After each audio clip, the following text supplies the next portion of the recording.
everyone, it's Tabitha from the 11:11 Hour and Help Me Build My Business Australia. It's our awesome Tuesday night live, and we are super lucky to have Roy Emmett from Help Me Build My Business Australia. He's one of our moderators, but also he has a couple of businesses, Roy. Yes? That's correct, yeah. I've been in the bookkeeping game and accounting game for 25 years, and I have two businesses, one called Business Management Geelong, and the other one, which is targeted more to the younger entrepreneur, business owner, sort of between the age of 18 and 30, called Humanising Money Matters, which has a different play on trying to destigmatise the fear and paranoia around understanding and controlling what you do, particularly at an early age. Yeah, no, such an important. It's been fun so far. Yeah, such an important business, that one, because I know we were talking about we're talking about a little bit about that before we came on live. So you've been a big part of Help Me Build My Business Australia from the very beginning. So it's been awesome. Thank you for that. It's been fantastic to be a part of it, because I just have really enjoyed seeing people respond to the different tone of networking. I think we sort of came up with a catchphrase that seems to pop up quite regularly around collaboration is better than competition. And, yes. And I think there always needs to be, particularly for people that work on their own, e.g. sole traders or perhaps partners that work remotely that aren't in the same office. Yeah. I think there is a need, like what Help Me Build My Business Australia is about. It's just a safe place to explore some of your concerns, anguish, and just get an empathetic ear. Like, it's great when someone puts up a message and says, okay, I'm doing this, I need support, and there'll be 5 to 10 answers within the half an hour, and that's amazing for a sole trader or a person working on their own, because that support is so critical for your mental well-being and stress. That's right. I that's what I love about it. I know that a lot of people have also connected as friends. So I know myself, I've made some awesome friends from the group, and I know you have too, Roy. So it's been absolutely. Yeah. Look, it's great to bring people into it as well. Tabitha, like, the elements, going back to yourself 6 months ago when I noticed a different framing of messaging on with your business under your freedom to choose, and that empathetic tone was something that's always resonated with me. And it just, fortunately for me, just coincided with yourself and Sherry developing 11:11 and Help Me Build My Business Australia. And sometimes the universal ducks just line up at the most appropriate time.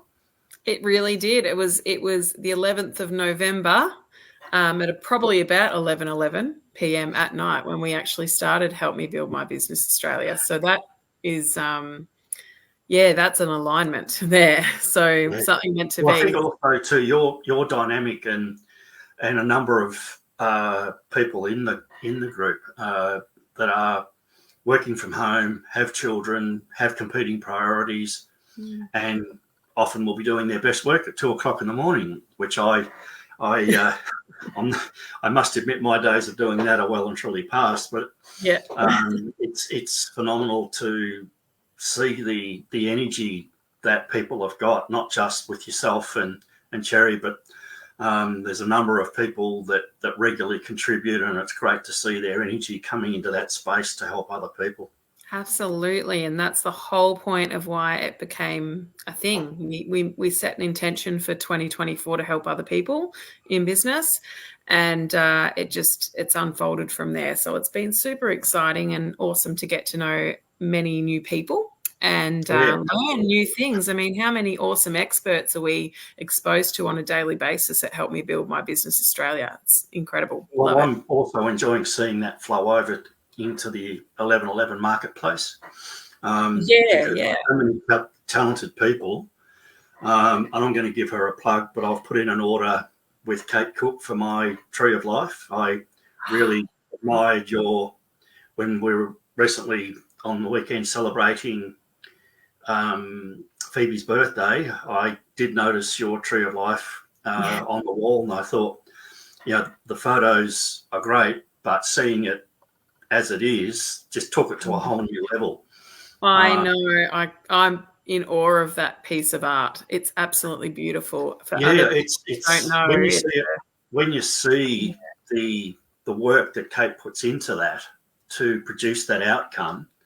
And today I got an update. She's wonderful. She's already onto it, and she's sending me photos of the progress. And there's nothing more than being included in the journey, because often, the online experience, you'll sit down and, like, my online experience is going to Dan Murphy's and ordering a case of wine. So I'm pretty sort of low key in that area.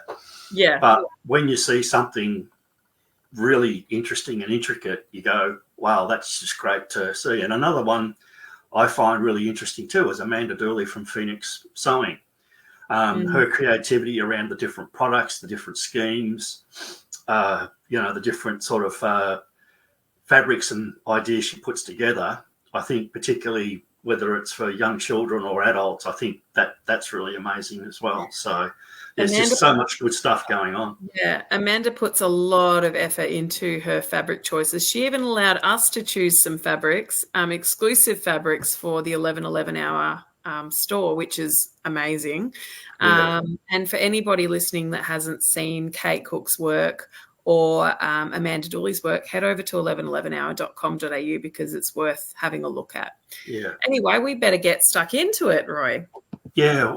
What I'm really keen to talk about tonight, Tabitha, is how, how your mental health can be impacted by stress around financial management, and also to the other side of the equation, if you have mental health issues, how that can impact your capacity to earn money. So there is very much a combined, proximity to both these issues. It's kind of almost like which side of the fence you're on, whether you're not earning enough money to support your business or to support the lifestyle you want, or there's been some external shock outside your business, which is making it fearful around, gosh, I'm so run down, I'm so tired, I can't keep my business going to earn money so that I can get by.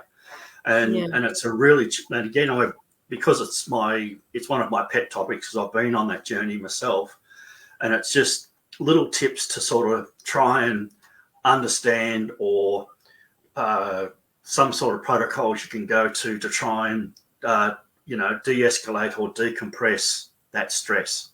Okay, well, I'm on board. So who is Roy Emmett? Let's start there in a nutshell. Who is Roy Emmett?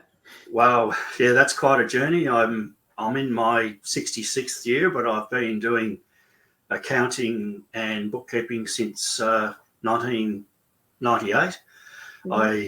My initial career was in warehousing logistics from the age of 23 to 38 when I got retrenched, and didn't even know how to turn a computer on, so headed back to TAFE. And my brother is a tax agent, and when the GST came into being, he tapped me on the shoulder and says, look, you better learn accounting because I'm going to need some help. So I worked with him for about 18 months, and then as the GST and everything got bedded down, he didn't have enough work for me as a full-time employee. So I worked for a couple of other firms for another 12 months, and then towards the end of 2002, started out on my own, and as they say, the rest is history.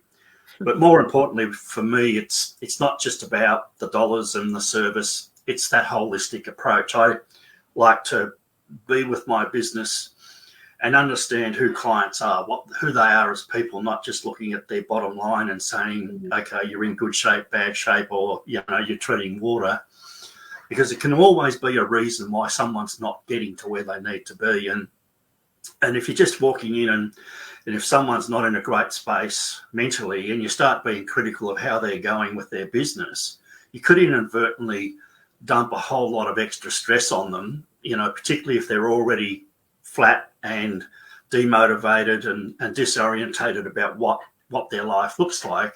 the last thing you need to be doing as a service provider is heaping more on, pouring more kerosene on that fire. So I try and take a holistic approach and look at what their lifestyle choices are and look at what their business is giving them that choice around their goals and what they wish to achieve. That's right. Yeah, no, that's the best approach possible. As a business owner myself, I completely hope that most accountants and bookkeepers would take that kind of approach. Do you think that that is something that's true or false? No. Your service provider, Lauren Phillips, is it? Is she? Yeah. Lauren Bromley or Bromley Phillips? Bromley. Sorry, Jane Phillips. Yeah, sorry, I got that wrong. Yeah. Sorry, Lauren. She's an exception. I think I would struggle to probably find another business owner that talks in such positive terms about their accountant. And Lauren obviously puts a lot of effort into that because she understands the value of that client relationship. What I see, to be honest, is the detriment of the new technology that's come in, the cloud-based softwares, because that's allowed accountants and bookkeepers to stay in their offices, so they don't go out on site. And for me, from 2002 to up to COVID, I was still going out on site. So I was in the business, I was working with the people, they understood what was going on. I think being remote, you become too clinical.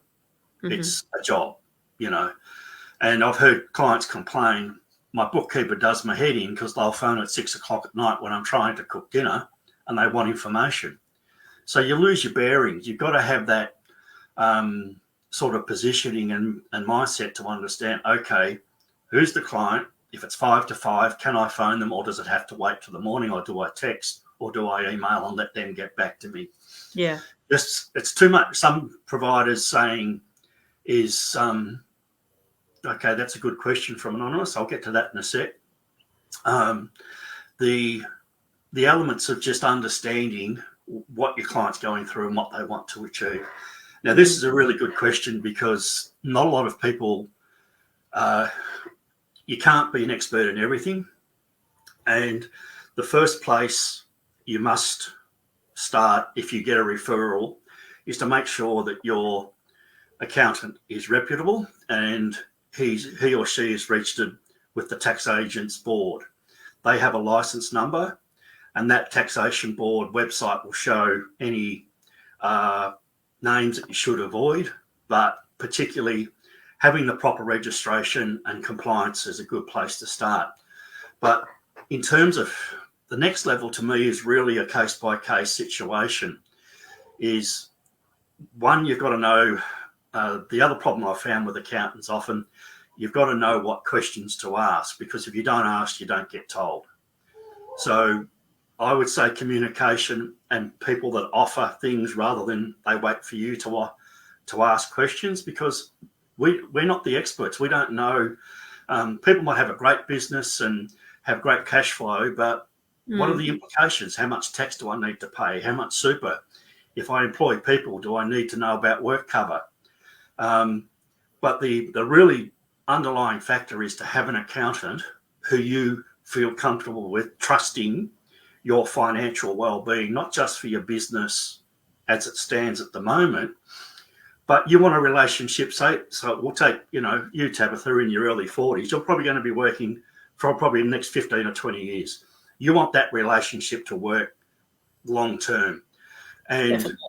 You don't want to, it becomes too much of a nightmare if you're chopping and changing accountants all the time. It's kind of like any friendship or business relationship. It might be a simple, I just got to like the person and I trust them. And then you've really got to educate yourself and understand what they're telling you, because there's a lot of businesses I've been associated or worked for over a period of time. They don't even look at their P&L or balance sheet. They just wait for the end of the year, as long as they've got enough money to pay for their flash car when their ego gets out of control, and they can give the missus an allowance for $600 to go and do the shopping. And oh my God, I've got to suddenly find 30 grand to pay tax. Where did that come from? So it's communication, compliance, understanding what you're being told, and understanding what your business records are telling you, and trusting the advice from that accountant. So it really is a case-by-case thing. It's very difficult to say a one-size-fits-all in this situation, unfortunately. From my own personal view, I really liked my accountant's approach. She was very much personalized with me. It wasn't just, this is the general information you need. She asked me what our goals were. Yep. That was a really important question. And I said to her at the very start of business, I remember the first conversation, it was in our home. She came to us and she asked me that question. And I said, if I can't buy a home after all this work that I'm about to embark on, or what we were embarking on or had been doing, I don't want to do this. So that is my absolute major goal. And what did I get? A home. I got to. Yeah. We've got to and that's an absolutely spot on example of what I was talking about. That Lauren has sat down with you. She's not focusing on just what does Tabitha need for the business. She's looking to say, okay, Tabitha, what are you looking for the business to deliver to you? Correct. And yes. Correct. And that sort of gives me a bit of an opening to my pet topic and sometimes the most hated word called superannuation. Oh, yes. Because the early part of running a great business and being profitable, yes, enjoy the rewards and reward yourself at the moment, but you really do need to think about what's going to be in the future. Like, I've known a couple of young guns in their 30s, and they're living for the moment, and because you're sort of bulletproof, you think everything's okay, and they tend not to listen to the accountant. Okay, if you've got profit, one of the most used tools is, can you make extra contributions to your superannuation? And a lot of young people say, why? I'm not going to have that for 30 or 40 years. But I'll guarantee in 30 or 40 years' time, they'll say, yeah, should have listened to the accountant.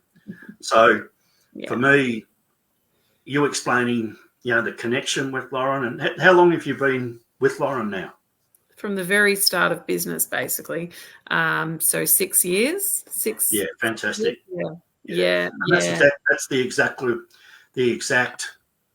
again, a great example of what I'm talking about, because you kind of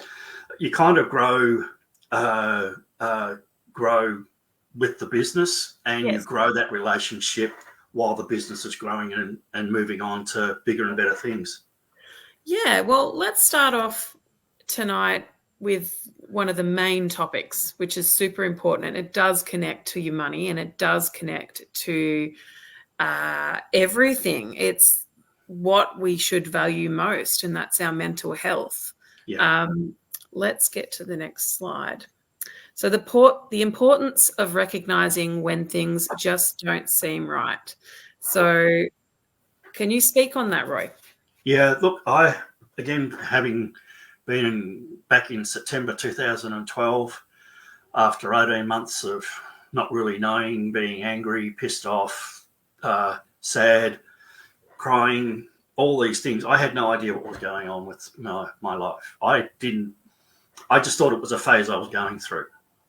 And it wasn't until September 2012, I spent 3 days on the couch under a blanket, and there's only two things I did, was to get up to go to the toilet and to feed my cat Dougie, the office supervisor. And then on the Monday, I've gone, this is not going to be my life. I need to get help. And that was the turning point. It's taken a long time, because there was, stuff that that not really relevant to share, but I'm sure we've all had external shocks or trauma we didn't see coming. And because it destroys your trust and your confidence and your self-esteem, everything sort of can fall apart. But part of the initial, this particular statement is understanding depression, anxiety is not a seasonal illness. It comes at any time. It doesn't discriminate between successful or unsuccessful or disillusioned people, anyone can be hit with it at any point in time. Like, it'd be great, we could go to the GP, like we get our flu shots and vaccinations, and then we feel great, we're covered and we're not going to get sick. But mental health is really about your mindset and your balance. And when that gets so disorientated, you really need to get into your GP, or even if you feel like you need help straight away, get a referral to a psychologist. But don't wait. Don't wait till you're almost collapsing and everything's falling apart around you. Some people say, yeah, I have to hit rock bottom and then I'll bounce back. I've hit rock bottom. It's not fun. You don't want to be there. So for me, absolutely, Jerry, very, very critical statement. Don't let yourself sink. It's really, things like suddenly you got no energy. You've lost passion. You're not interested in things. You don't want to go out, and you just sit and vegetate with your Netflix or your footy, and suddenly your friends start falling off. Then suddenly your relationships start to deteriorate. And for me, in that battle from when I first started to when I actually broke down, for me, it was everyone else's fault, what was happening to me. But I didn't understand the impact of that enough to go and get help. Yeah. And look, one thing that comes to mind for me is the importance of listening. So listening to yourself, but if you're somebody who is observant and you notice something different with a friend or a family member, to be there for them, listen to them, not talk to them, not necessarily barrage them with advice, but that's a really that's a great point to raise, Tabitha, because at different times when I've been, and strangely enough, it can be complete strangers or people you've known for a while, what I've had to learn is to say, because of my own experiences and know what's required to support through that painful and difficult time, is to say, you're getting into a space I can't comment on because I don't believe, I'm concerned that the answers that might come out I can't help you with. You need to go and get professional help. And there's different levels. Like, it's just amazing.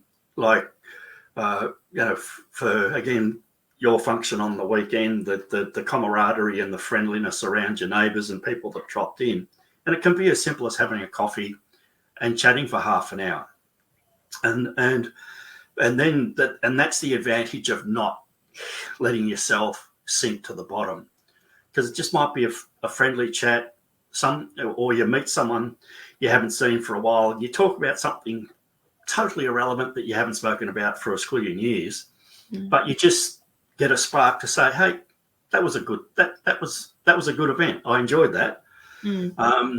So yeah, look, you really, particularly when you do identify and you have that awareness and observational skills to know someone's demeanour has changed, there's support to a level, and then you really need to say, look, at some point, and when you're in your gut, in your stomach, someone asks you a question, you go, well, really not sure I should answer that.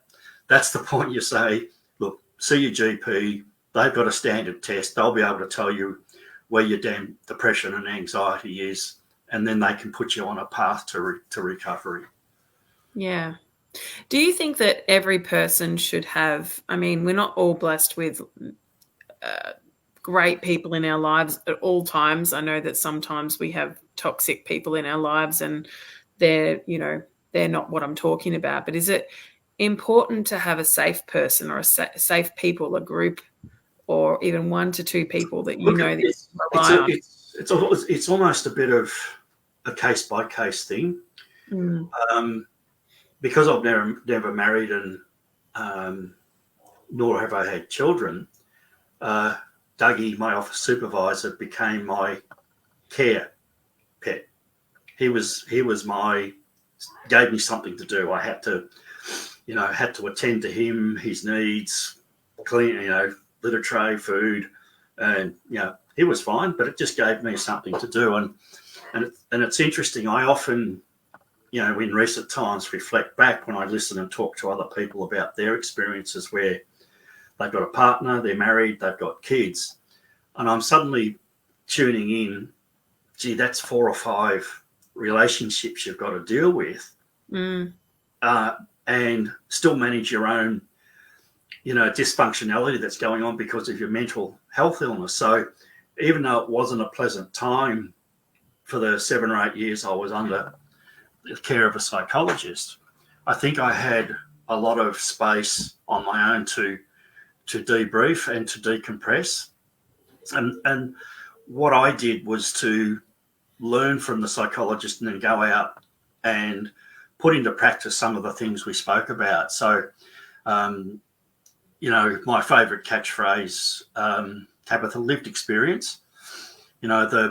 While a psychologist, GP, counsellor can give you guidance, and that's critical in facilitating your recovery, particularly if you need, medication.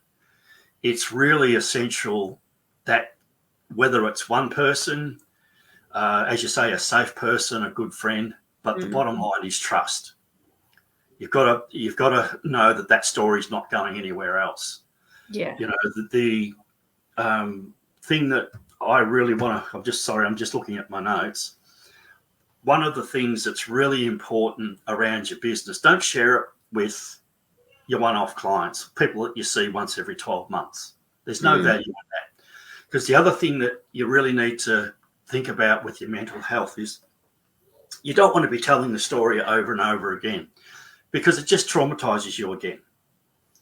If the great part about having a safe person, if you're at that level, or a psychologist, or under your care of your GP or a counsellor, is they will step you through the recovery. So you're not always going back. If you've met 7 strangers, you're always going back to the start of where things started to go pear-shaped. And while, yes, that's yours, you own it and you have to embrace it and live with it, at some point you just want to leave it behind. It's done. It wasn't a great time of life, and I'm here. So it's really and I'm really feeling that, thanks, Brad. I really feel that you've got to be really careful about family. There's I know, Tabitha, what a great relationship you have with your brother Brad, and that's one of the better ones. But often in my own experience, except for 2 cousins, I had family and extended family who either ignored me altogether or mocked my mental health. So that was part of the reason I ended up in Geelong, because there was no way the friends and family that I had contact with were going to give me the support I needed to recover. Yeah. So it's really, and I kind of had to get the approval. Like I said to them, I'd been in treatment for about 18 months, and I said to my psychologist, gee, I really want to get out of Melbourne. I've had enough. And she says, you're not ready. You can't do that. You can't make a major decision where you're at the moment. And it was probably one of the first times I realised I'm very much an emotional decision maker. And that's a lot of the flight and fright confrontation I've had in the past, because I've never been able to deal with confrontation or aggressive confrontation. I just want to get away from it. And so it was another 6 months, but she stepped me through various processes to where I was able to manage that process. And 9 years later, here I am talking to you and telling a story that I'm hoping will be really helpful for people. But in terms of your business, share it with your clients or customers that you see all the time, because they're going to be privy to your ups and downs. But again, you don't have to give them the whole story. My goal was that whatever my day was like, I still had to do a job. Yes. And that that discipline gave me a foundation that I could control. Because often where mental health, you come unstuck, is that you feel a complete loss of control. And that's where perhaps I was lucky when, going home to just to Dougie and feeding him and attending to his needs, I didn't have to then switch into family persona, communicate with a wife, communicate with kids, because I'm just, at the end of the day, I'd be so drained just getting through the day and making sure that I'm doing my job that I had nothing in the tank once I got home. Yeah. I think a lot of people watching would actually really relate to what you're saying. Yes, you're a single man, right? Yep. Yes, you've got Dougie that you obviously had to tend to, and you would never not tend to him. So you knew that he's got his own portrait. You can see that behind my head. Oh, yeah, nice. But a lot of us have families at home, so we have to show up for our families. Correct. You can't just hide away. You've got to still do certain things. But I do also see merit in a person, like a family person, so somebody that's got a family like me, doing regular audits on their life and seeing what's actually important and what's not. So there is always ways to maneuver things, but you've got to keep up your responsibilities at the same time. So that's what I would add to that. On that note, I want to come back to a comment Cherry made a bit earlier. This is why it's so important not to let yourself sink to the bottom, because that's the one. Thank you, Cherry, because you've always got to have something in the tank. Like for me, it was decompressing and getting ready for the next day.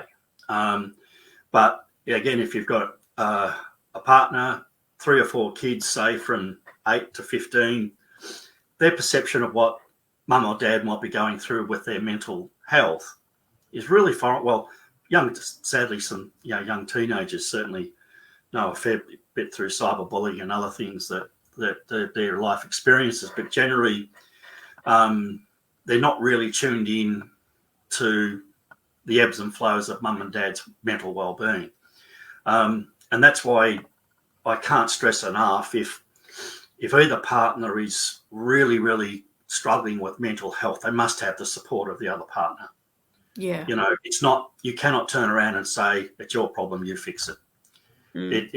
That's just like pulling the carpet out from underneath your feet, because, marriage is what they say, for better or worse, sickness and in health. I know it's old school, but to me, particularly in this space, those words are really critical, that we can't sit in our own lane and think, well, it's not impacting me, they'll work it out and I'll just keep doing what I'm doing.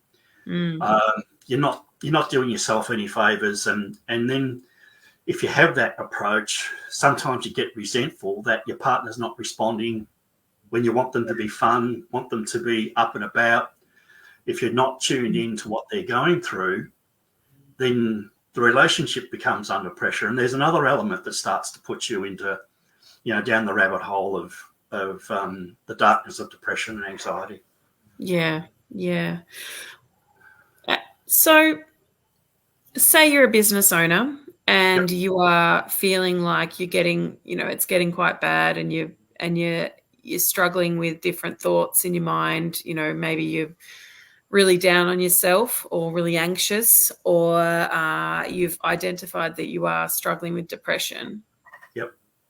What would be, so your first tip would obviously to try and seek help. What if you're feeling like you're so isolated that you just, you're struggling to reach out and admit it, even like admitting it? Yeah, look, sometimes, and that's again, the first 18 months or so of my journey was, what's going on? What do I need to do? So I kind of went from sort of here to here almost at the same time. I didn't really have that slow decline into it. I can't talk enough about awareness, Tabitha. If suddenly it, for whatever reason, let's basically explore if there's your business and your financial matters are the big trigger. And if for some reason suddenly your business is under stress, you've got to make a decision. If you excuse the terminology, but if you're flogging a dead horse, get off it and go and get a job. The decision making around, and even getting rid of toxic clients. Like I've had some interesting challenges while I've been in Geelong. And if I had the experience now that I did 4 or 5 years ago, my outcomes would have been quite different. But it's kind of like realigning the foundation and the brick wall that is your business. Because we build it up and this is what it looks like. And suddenly you don't recognise the wall. You don't recognise the building blocks. But you can see flags like, gee, that person's really negative, or that person's really busting my chops. They're always bitching about my bill. And they're not seeing about the value that I'm actually bringing to their business. Check, get rid of that one. And then go through, say you've got 10 regular clients. And there you go to that. You always they always have a smile on their face. They're always happy to see you. You know, take them into your inner sanctum and say, hey, look, I'm not really feeling the best. Are you okay with what I'm doing? Is the output meeting your expectations? Because the sad reality, Tabitha, even though you're going through this turmoil, you still have to do a job. You do. Because if you lose that job or you lose your business, there's another layer of financial stress. There's another stress for financial matters that will also inhibit your recovery. Yeah. So for me, look, I can't talk from a corporate perspective, but particularly for sole traders like myself and yourself and the team you've got around you, talk to trusted confidants, for want of a better word, clients that you can trust.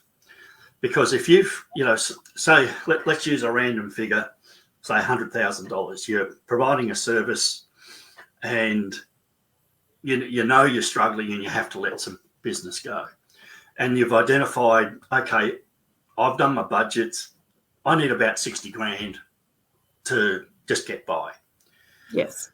And you identify those clients that will give you that 60 grand. And you go and talk to them individually and saying, look, I have to be honest, I'm under a bit of pressure with my mental health, but I also respect you have expectations that I'm going to deliver an outcome that you're happy to pay me for. So I need you to be aware that this is in my background, but I give you the assurances that when I'm here in your space, I'm 100% committed to what you want from my services. Yes. And once you get that out, and then you have a week, a month, 6 months where these, say, 6 to 8, 10 main clients are in your corner, the wheel starts to turn. And you can see that you still got money coming in. You see that you can still pay your bills. And then that just gets rid of a few dominoes, so you then can start to work to alleviate that emotional drain. You can then maybe start to deep dive into the real issues that are putting you in this particular position and state of mind. Sure. No, that makes a lot of sense, Roy. I know that you shared with me over the time some unexpected lessons that you've come across, so surprises that you didn't expect to see. What are they? Yeah, look, I'll go back to the start. And this is the awareness around your mental health.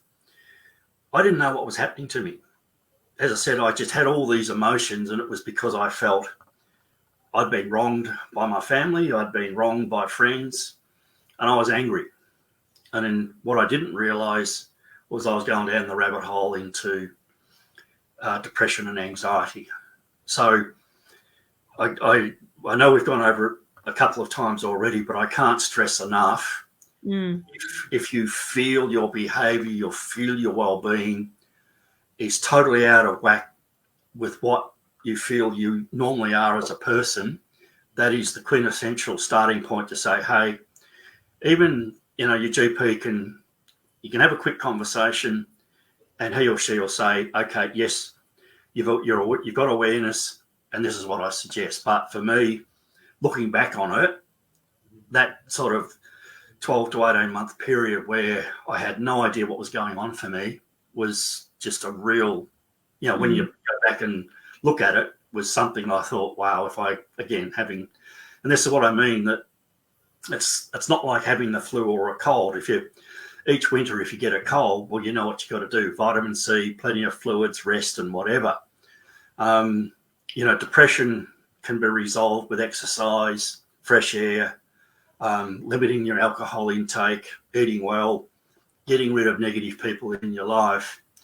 But for me, even now, 12 years down the track, anxiety triggers are something that I work at every day to stop myself. Anxiety is to me, anxiety is the demon, because you can be talking to someone and they might say something inadvertently that's totally innocent to them, but because you've had that trigger from a traumatic experience, whatever stage of your life, suddenly you go into an anxious state.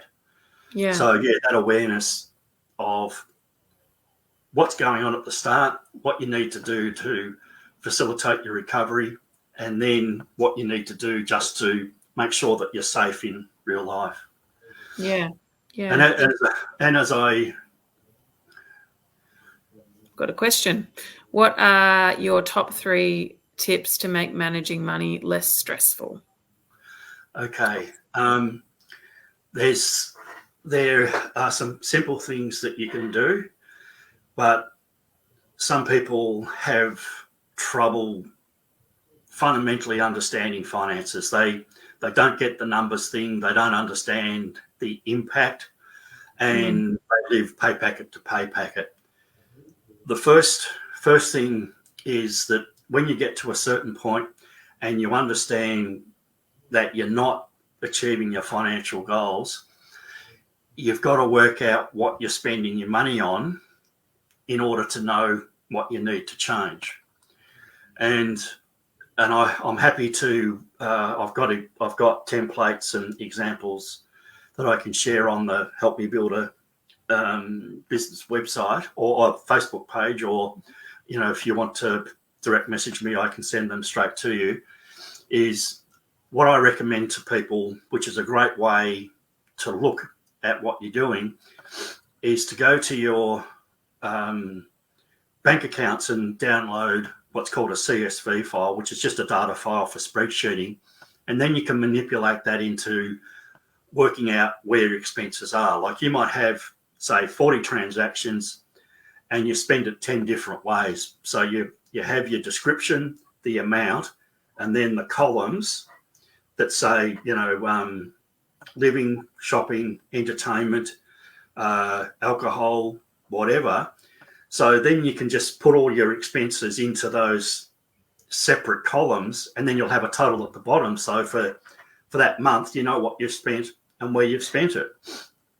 And that's a really good exercise. I've done it at the advice of Roy, and it's really eye-opening because you think, oh my goodness, I didn't know that we spent that much on this particular thing. Yeah, look, we have a concept and we think, and this is part of the problem of cash disappearing, because everything's online and you don't actually physically see your cash. Like when I first started working, everyone got paid in cash, and then there was hell to pay when the wages started going into the bank accounts, because everyone cracked it that they're getting charged bank fees to withdraw their money. Yes. I think we've come a fair way since then. But a budget, I'll start that again. Understanding what you're spending and where you're spending it. Work out your financial goals, what you want to achieve. I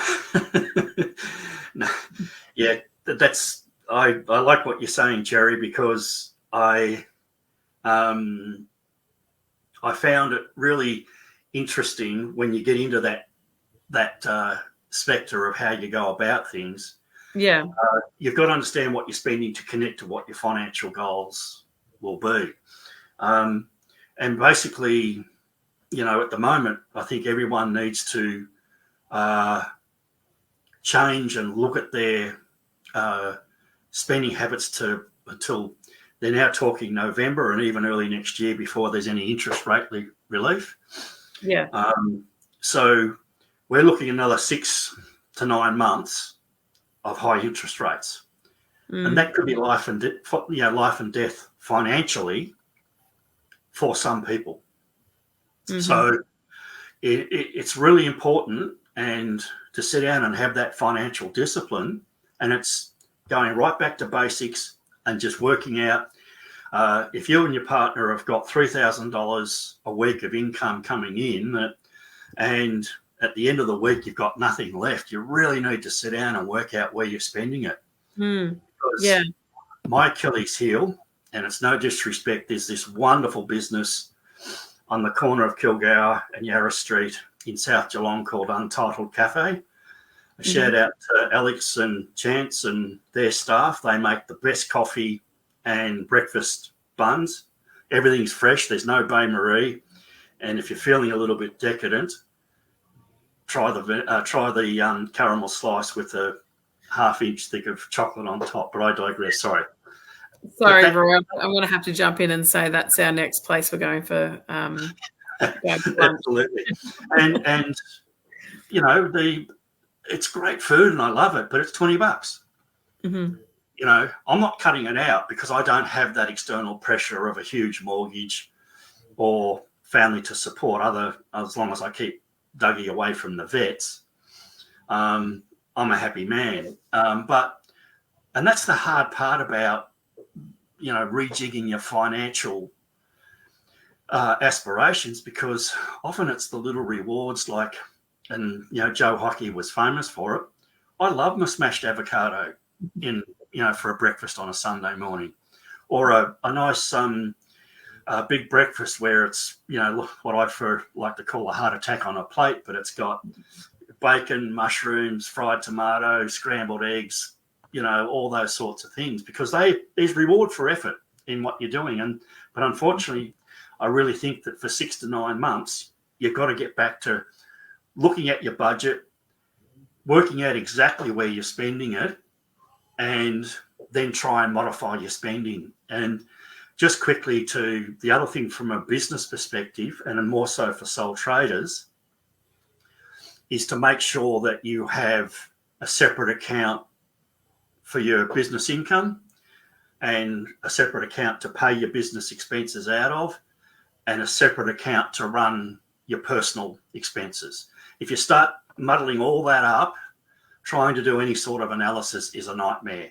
So for example, again, say you get $4,000 in for the week, and you know you've got to pay a subcontractor or stationery or whatever, and that bill comes to $1,500. Well, you move $1,500 across into your expense account, pay your stationery bill, pay your your internet bill, and so forth. And then you've got all your expenses in one bank account. So it makes that analysis so much easier if you're not using a cloud-based software yet. And that's a story for another time. But so 100%, you know, great statement to make is, again, when I said a little bit earlier, if you're in control of your finances, that just takes away a lot of emotional pressure on you so that you can put some energy into the other parts of your life that need to be looked after. Yeah. And the thing that, again, that's really challenging is finding where to start. And this is purely accounting speak, and I know this probably will upset a few people, but getting your finances in order is the fundamental easiest part, because it's black and white. Money comes in, money goes out. So once you have your spreadsheet model or your software set up, you can look at your expenditure daily, weekly, monthly. So then, and some of these, so I do it myself. I've now got about 4 years of data of my personal expenditure. And it freaks me out because there's two biggest expenses is my wine purchases and looking after David. But Hey, they're the essentials of life, aren't they? So yeah, they are in your world, Roy.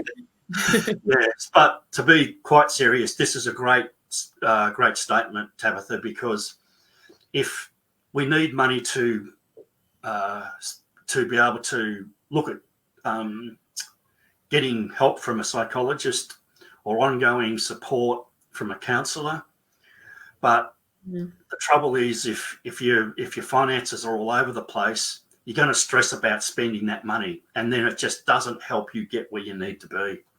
Yeah. Yeah. Oh, no doubt. Yeah. For me, that's a given,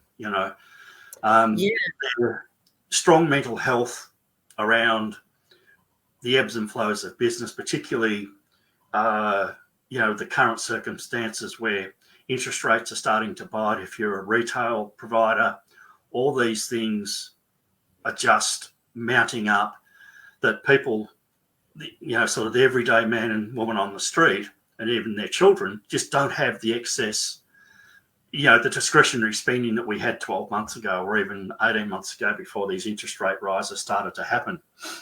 Yeah. So I can't stress enough that your finances and your business, look after your clients that are good for you, good for your business. And even if it means, dropping back from 100 grand to 75 grand or to 60 grand, you have to do that because you need space to manage both, because without your business, you can't it takes away your purpose. And a lot of people, and again, this is perhaps a conversation for another time, a lot of people actually put their identity into a business. And that's dangerous if your mental health or your business goes sideways. Yeah. But I can't stress enough that, unfortunately, it's a sad fact, we're under-resourced in the mental health area. I've just been on a Medicare health plan. It gave me 6 sessions to help towards costs of $225 a session. When I was in Melbourne, it was costing me $150 a session, and I was able to fund that through private health cover because it gave me $115 back. But now my health cover's changed, and even with the Medicare thing, I'm only getting $80 back, so I'm out of pocket about $140. Yeah. That help in itself used to be 10 sessions, now it's cut back to 6. So education, proactive care about your mental health will put you in a great place to manage the ebbs and flows of a business. When it's good, it's great, but give you the resilience to work through the tough times when things aren't so easy and so straightforward. Yeah. Yeah. We've got a question. What's better, putting your money in a savings account or investing it? Jerry, it comes back to your budget, what you've got available. Like, hopefully she won't mind me saying, but Zoe would be a great person to answer this. She puts $20 a week into her super, and she puts $10 a week into a micro investment. It's better than nothing. Because of her age, mid to late 20s, that's going to give her a whole kick along in 30 or 40 years' time. Savings is about being prepared for what you might need now. But again, even with superannuation, put your $20 a week into it. It's only $1,000 a year, but a young person, if you do that for 20 years, that's an extra 20 grand that you've put into super that can be invested on your behalf. And the other thing with super is it's got the great tax-effective tax consequences that are really helpful when you get towards retirement. But we might need a specialist financial planner to have that conversation at some point in time, because those rules are changing all the time. So yeah, to answer your question, Cherry, have an emergency fund and try and keep, again, I would put $20 a week into that, and then try and find a way to put $20 a week into super for yourself. And then that just gives you a foundation. And please, when you're using, taking your superannuation, please look at your annual statement so you know what's going on. It's surprising the number of people what, annual statement? What's that? And you go, okay, we've got a bit of educating to do here.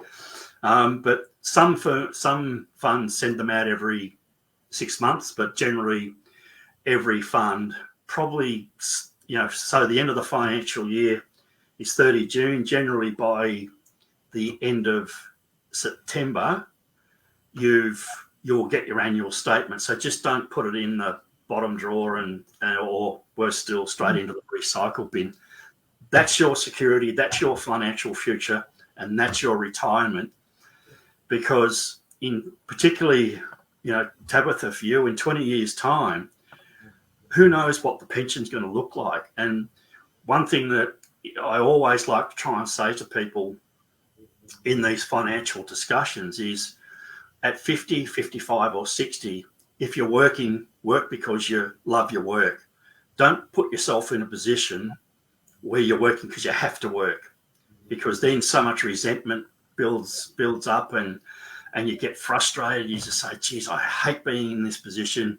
And there's another avenue for your mental health to go down that rabbit hole around depression and anxiety. So I guess my one final piece of advice around your mental health business is never give up, get help, and take an active interest, not only in what your finances are doing now, but have some scope and thought about what my future might look like when I turn 60, 65 or 70, when I want to stop working. Yeah. I also want to add one thing. It's okay to outsource. So if you're not great with money, if you're not great with, or you don't know how to do what Roy's talking about, reach out to somebody that can help you, like a really good accountant. Go back to the beginning of this live, and you'll hear all about the tips on how to find yourself a good accountant, how to identify who is a good fit for you. Talk to people like Roy, who's awesome at explaining it in a really simple way. We've got an anonymous question. What can a parent do that has missed out on being able to work and contribute to super? That is one of the biggest problems our superannuation system faces at the moment. Unfortunately, for people in their 50s and 60s now, it's a challenge unless you're working to get your 11% contributions on your wages now, or 11.5% from the 1st of July. Particularly for parents now, admittedly it's not coming into the 1st of July 2025, but there's going to be the government now going to pay on the government paid parental leave superannuation. The question around the question what you've put forward is just a conundrum so many people are facing, because particularly my generation, there's a lot of mums who stayed home and looked after their kids, and the problem is compounded also in their 50s and even 60s. People are now getting divorced, and the wife is left with nothing, and sadly that demographic is the fastest growing homelessness demographic in Australia. And the question around parents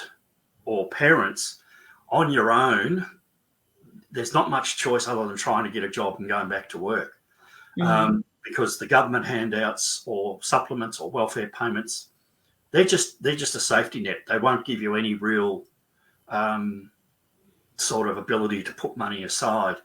There's no silver bullet here. It's just a really difficult situation that it's been highlighted by domestic violence issues as well. There's so much going on around this that's affecting women's ability to enjoy a fruitful and rewarding life just because they've chosen to be a stay-at-home mum. Or not chosen, Roy. Sometimes we've got kids with disabilities, or, different reasons why we cannot work, maybe our own disabilities. But I also think there's merit in thinking outside the box and getting yourself around people like what you'll find in Help Me Build My Business Australia, people that think Yes. outside the box, Yeah. people that aren't sort of stuck in their mentality, people that actually want to discuss and brainstorm with you and Correct. help you come up with ideas of how you can actually re-enter the workforce, whether it is your own small business, whether it is at home type role that you could take on with another company. There are other ways, but I know I do recognize that it's not always perfect and it's not always possible. But there could be an option for you if you're listening and you're like, and as we're nearly drawing to a close, my communication is open. If there's any, I'm hopeful the story and the information and my experiences I've shared tonight have given you some insight into everything. I try and say to people, every problem can be fixed. That last question, that's a work in progress, and that requires government and business intervention to look after people who are falling through the cracks or who have had circumstances denied to them to give them an appropriate retirement. So I'm certainly available through my website or Facebook. Just message me. I'm more there. If you would like to, I have a Zoom account. I'm happy to set up some FaceTime. And I'm doing this particularly for the Help Me Build a Better Business Australia members and 1111. I sit down for the first hour and I just have a chat. I don't charge for any of that time. Because as I've said to Tabitha many times, and I had a most wonderful experience talking to her uncle on the weekend at the function she had on Sunday. I just get a huge buzz out of talking to people and helping them understand that with a bit of work, we can find solutions. We can. Yeah, we can. Well, as you can see on the screen, this is how we contact Roy. So if you have further questions for Roy or would like to connect with him and, share a bit of your own story, he's always open to have a chat with anyone. So Business Management Geelong is his business, or Humanising Money Matters is his second business. You can also find him in Help Me Build My Business Australia Facebook group. He's always around. He's posting some lovely comments, and you see the odd picture of Dougie as well. So anyway, thank you so much for joining us tonight. Thank you for... absolutely. Pleasure to be able to share the experiences.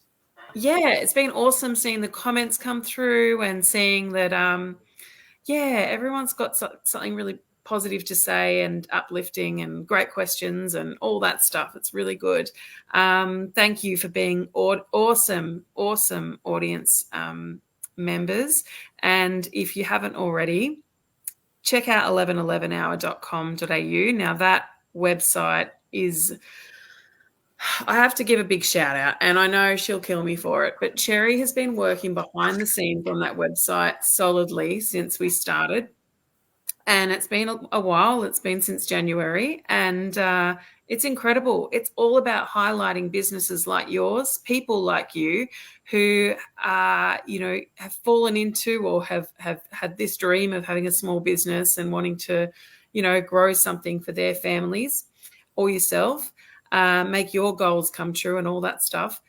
There's some awesome stories, some really inspirational stories. There are people sharing their products on there. So, Kate Cook, for example, or Amanda Dooley from Phoenix Sewing, fantastic people. There's more. I feel bad not mentioning everyone's business. And all that, remember, it's a collaboration space. It's not a competition space. 100%. We're all there to help each other. Yeah, and particularly,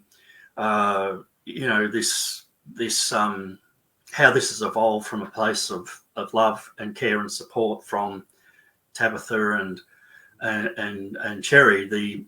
And because we're closing on 1,000 members, and that's happened in less than around 6 months, is a testament to how much this sort of support's needed. So get your services out there, get your businesses on there.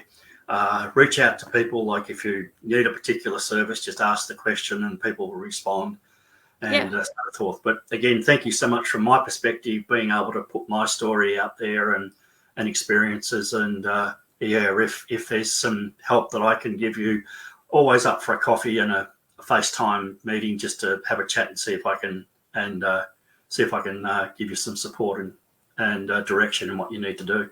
That's right. And Cherry says it's built on collaboration like a circle. Absolutely. Absolutely. We're all here to help you. You can message me anytime. You can message Cherry anytime. You can message Roy anytime. We are more than happy to hear how we can help you, because that was our goal this year, wasn't it, Roy? To help people. Yeah, absolutely. So, we've put ourselves out. I just think, again, to finish, there's just so many people that have, come into my life, and the other one that you and I spend a bit of time with is Corinne Mile from South Australia. She's lovely, and her furniture repurposing.